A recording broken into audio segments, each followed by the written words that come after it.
अब भूख हड़ताल पे हम बैठेंगे ये हमने कभी नहीं सोचा था, लेकिन फिर इस तरह से प्लान हम लोग का बना सकता है कि भूख हड़ताल पे बैठना पड़ा।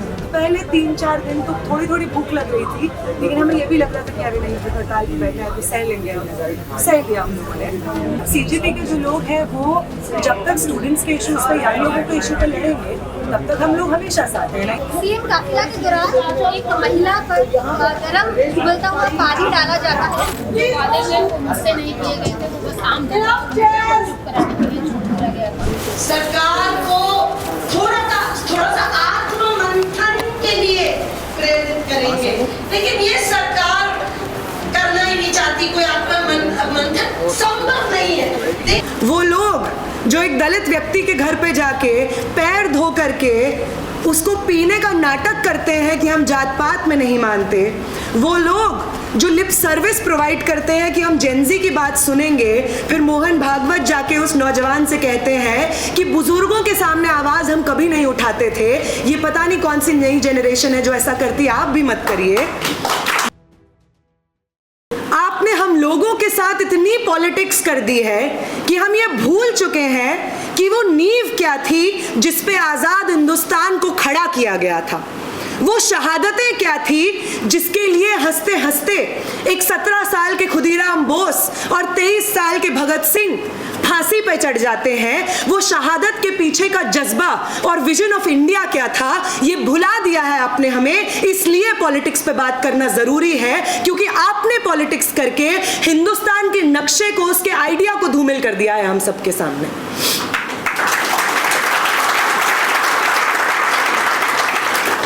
और दूसरी बात कि भूख हड़ताल ही क्यों, प्रोटेस्ट करने से क्या हो रहा है, सब लोग भूख हड़ताल पे बैठे हैं, सरकार के अंदर कोई अंतरात्मा तो है नहीं कि आपकी भूख हड़ताल से उनका दिल पिघल जाए, लेकिन हिंदुस्तान की जो आम जनता है जिसने अपने खून से सींचा है इस धरती को, उस जनता के अपने लोकतंत्र को बचा लेने के जज्बे से भी हम वाकिफ थे।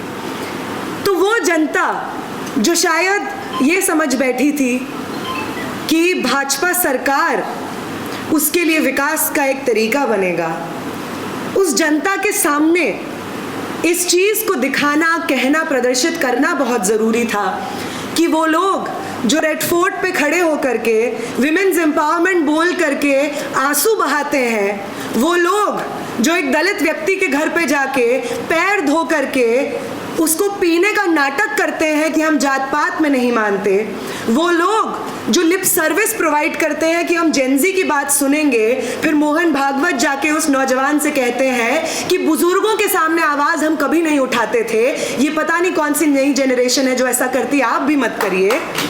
ये तमाम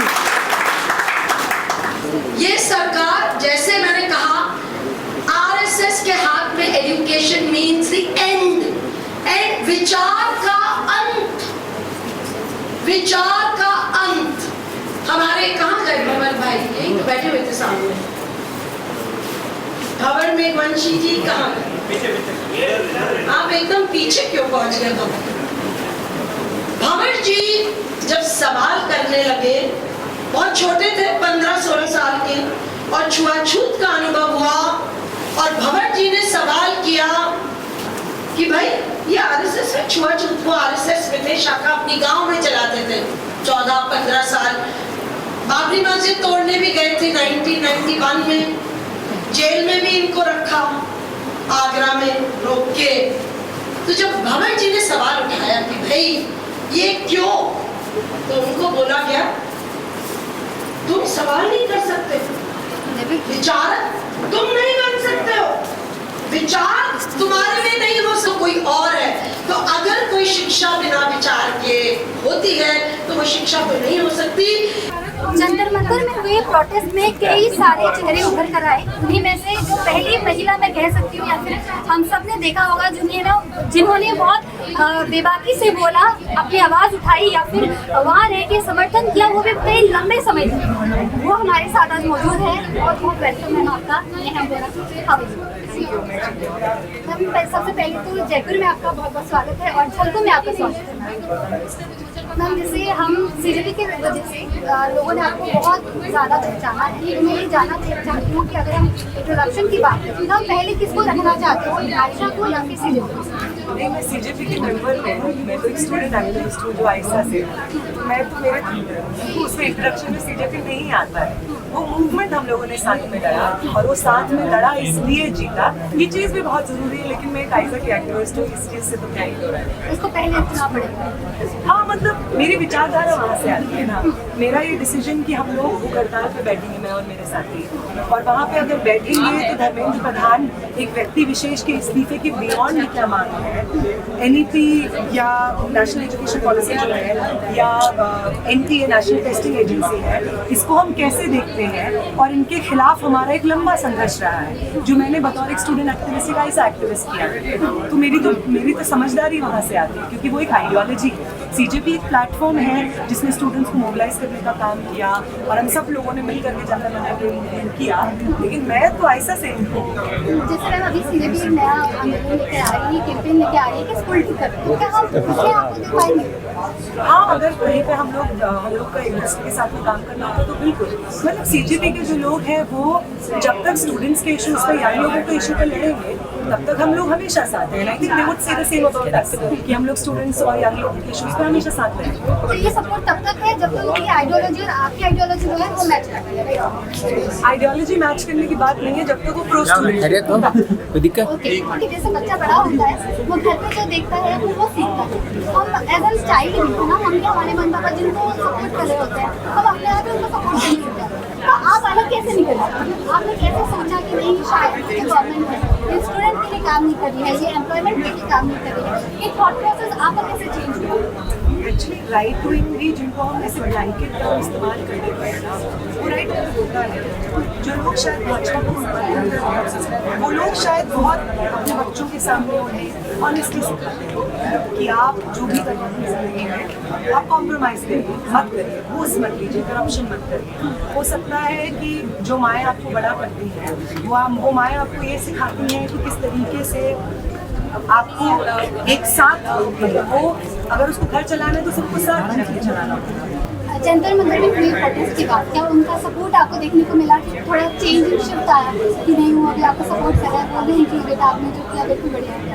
मेरी माँ ने तो जिस दिन धर्मेंद्र प्रधान का इस्तीफा हुआ मुझे कॉल किया रात में और बोला कि अपने सारे दोस्तों और साथियों को बोलना very good all the best, congratulation. सबके माँ बाप बदल रहे, हमारे भी बदलेंगे। मैम जैसे हम स्टूडेंट ऑर्गेनाइजेशन की जब हम बात करते हैं तो कई सारे मिसकंसेप्शन होते हैं कि उनकी आइडियोलॉजी डिफरेंट होती है। हम जनरली जो है पेरेंट्स भी नहीं चाहते कि हमारा बच्चा कॉलेज जाए और वो इलेक्शन वगैरह कुछ लड़े। तो आप आयशा को थोड़ा सा एक्सप्लेन करिए कि आयशा कैसे कुछ काम करता है और क्यों इम्पोर्टेंट है जो स्टूडेंट कॉलेज जाते हैं, स्कूल जाते हैं, उनका पॉलिटिक्स में इन्वॉल्व होना है। देखिए, आप जब यूनिवर्सिटीज़ में कदम रखते हैं तो वो यूनिवर्सिटी अच्छी यूनिवर्सिटी होगी या उस यूनिवर्सिटी में इतने सीट भी होंगे कि आपको एडमिशन मिल जाए, ये चीज़ पॉलिटिक्स से डिसाइड होता है।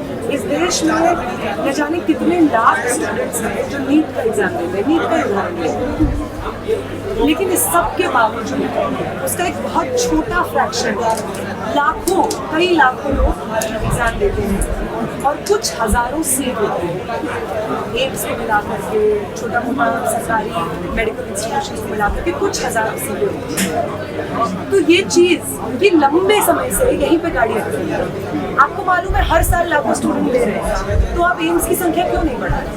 जो सरकारी मेडिकल इंस्टीट्यूशन है उनकी संख्या क्यों बढ़ा? उसकी जगह पे जो प्राइवेट मेडिकल इंस्टीट्यूशन हैं उनको क्यों तवज्जो दे रहे हैं? आप चाहते हैं ना कि आपके देश का जो युवा है, छात्र है, वो ज़्यादा से ज़्यादा लिटरेट हो, पढ़ा लिखा हो, तो आपको सरकारी संस्थानों को पैसा देना होगा, उनमें इन्वेस्ट करना होगा। बट ये हम नहीं देखते हैं। ये क्या है? ये पॉलिटिक्स है। जब आप उस यूनिवर्सिटी या कॉलेज में एडमिशन लेते हैं तो उसकी फीस लाखों में होगी या कुछ हज़ारों में होगी? ये चीज़ कैसे डिसाइड होती है? पॉलिटिक्स से डिसाइड होती है। जब आप उस यूनिवर्सिटी में चले जाते हैं, वहाँ पे आपके साथ इंद्र मेघवाल के राज्य में होते हैं, वहाँ पे आपके साथ जाति के नाम पे, जेंडर के नाम पे, तमाम चीज़ों के नाम पे भेदभाव होगा या आपको सम्मानजनक रूप से एक रिस्पॉन्सिबल सिटीजन होने की तरफ बढ़ने का मौका मिलेगा, ये कैसे डिसाइड होता है? पॉलिटिक्स से डिसाइड होता है।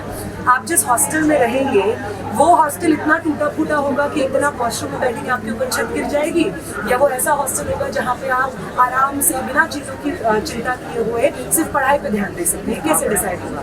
पॉलिटिक्स से डिसाइड होगा। तो जब ऊपर से लेकर नीचे पॉलिटिक्स डिसाइड कर रही है कि आपकी ज़िंदगी कैसी होगी, तो आप क्या ऐसे ही पड़े रहेंगे कि कोई और डिसाइड कर रहा है, हमारी ज़िंदगी के फैसले ले रहा है, या आप ये समझने की कोशिश करेंगे कि हो क्या रहा है हमारे आसपास? और अगर ऐसी कोई चीज़ें चल रही हैं जो हमारे हाथ से बाहर है, तो ऐसा क्यों हो रहा है? हमारे हाथ में नहीं होने चाहिए, हमारी ज़िंदगी के फैसले होने चाहिए। तो इसलिए पॉलिटिक्स हम करते हैं ताकि हमारे साथ जो पॉलिटिक्स हो रही है उसको हम नियंत्रित कर सकें। जैसे कई सारे लोगों ने बोला कि प्रोटेस्ट करने से क्या होता है ना? आपने 24 दिन तक प्रोटेस्ट किया, वो कितना टफ होता है मैम? लाइक आपकी बॉडी क्या क्या फील करती है, कैसे जाती है पूरी प्रोसेस से? थोड़ा सा एक्सप्लेन कीजिए, क्योंकि हम जो 3 टाइम खाना खा रहे हैं यहाँ बैठ के, हमें नहीं पता होगा कि प्रोटेस्ट करना या फिर हंगर स्ट्राइक का रहना कितना मुश्किल होता होगा। तो अब भूख हड़ताल पे हम बैठेंगे, हमने कभी नहीं सोचा था, लेकिन फिर इस तरह से प्लान हम लोग का बना सकता है कि भूख हड़ताल पे बैठना पड़ा। तो पहले 3-4 दिन तो थोड़ी थोड़ी भूख लग रही थी, लेकिन हमें ये भी लग रहा था कि अरे नहीं, भूख हड़ताल पे बैठा है तो सह लेंगे हम। सह लिया हम लोगों ने। फिर हमारे से पहले जो हमारे ऐसे एक्टिविस्ट हैं जिन्होंने अपने समय पर भूख हड़ताल की थी, उन्होंने बताया था कि 5, 6, 7 दिन आते आते फिर हालत टाइट हो रही है। और ऐसा ही हुआ। आई थिंक 6वें, 7वें, 8वें दिन मैं वॉशरूम से वापस आई थी शाम को, और मैं कुर्सी पे बैठी, और फिर मुझे लगा कि मैं कभी उठ नहीं पाऊंगी। मुझे लगा पता नहीं मैं अगले दिन करूंगी कैसे। तो ये चीज़ तो फिर हम लोग अगले दिन लेकिन उठे। ब्लड शुगर लेवल जो शाम को था उससे बढ़ा हुआ था, तो हमने डॉक्टर से पूछा बहुत चिंता करते हुए कि ये कैसे हो गया। तो उन्होंने बोला ऐसे कुछ नहीं होता है, आपकी बॉडी एडजस्ट कर लेती है। आपकी बॉडी आपको खुद को जिंदा रखने के लिए आपका जो बेसिक ग्लूकोज होता है, जब उसका सोर्स खत्म हो जाता है, फैट से प्रोटीन से ग्लूकोज लेती है, इसलिए आपका ब्लड शुगर बढ़ा हुआ है और एनर्जी आपको शायद थोड़ा ज़्यादा महसूस हो रही है। उसके बाद एक प्रोसेस चला। फिर जब वहाँ पे सोनम वांगचुक को उठाया, उसके बाद एक लगातार पुलिस रिप्रेशन का डर था। वहाँ पे बहुत सारे लोग भी आ रहे थे, तो बहुत भीड़, बारिश होने लगी थी, तो बहुत ह्यूमिडिटी, तो तबीयत बहुत ख़राब होने लगी थी। लेकिन जो एक चीज़ है जिसमें हमारी हिम्मत कभी टूटने नहीं दी थी, वो ये था कि बहुत सारे कॉमन लोग हमें सामने से कह रहे थे कि हम भाजपा समर्थक होते थे, लेकिन भाजपा किसी की नहीं है। हमें समझ आ गया जब वो सेंट्रल दिल्ली में बैठे 6 स्टूडेंट्स एक वृद्ध व्यक्ति की नहीं हो सकती है, उनको मरने के लिए छोड़ दिया है, तो हमारी क्या? तो ये जितनी बार सुना कि वो लोग जो टीवी स्क्रीन्स पे जब हमें इंटरनेशनल पाकिस्तान में बोला जा रहा था पहले, क्लैप किया करते थे, आज हमारे साथ समर्थन में खड़े हैं।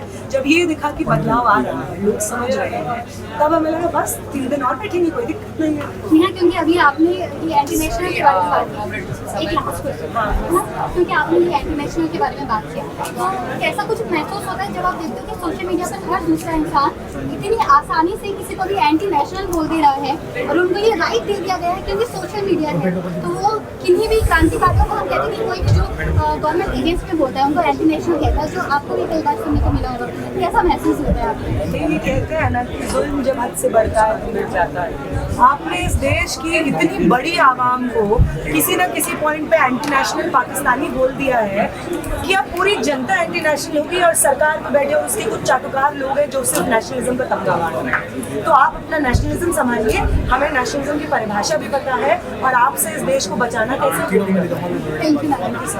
सीएम काफिला के दौरान एक महिला पर गरम उबलता हुआ पानी डाला जाता है, और वो जो इंसिडेंट है उसका करीब 2 महीने होने वाले हैं। अब जानते हैं कि 2 महीने के बाद भी क्या कुछ बातें सरकार की तरफ से की गई है, और जो उन्होंने वादे किए कि हम ये चीजें करेंगे, क्या उनमें से कोई भी चीज करेंगे? आज हमारे साथ मौजूद है गुप्ता जी। जो वादे थे वो मुझसे नहीं किए गए थे, वो बस आम चुप कराने के लिए झूठ बोला गया था, और सरकार की तरफ से सहायता नहीं मिली, और आपको भी चाहिए भी नहीं, क्योंकि मैं बस इतना जानना चाहती हूँ कि अब बातें कोई नहीं करेगा, प्लीज बाहर करिए इंटरव्यू।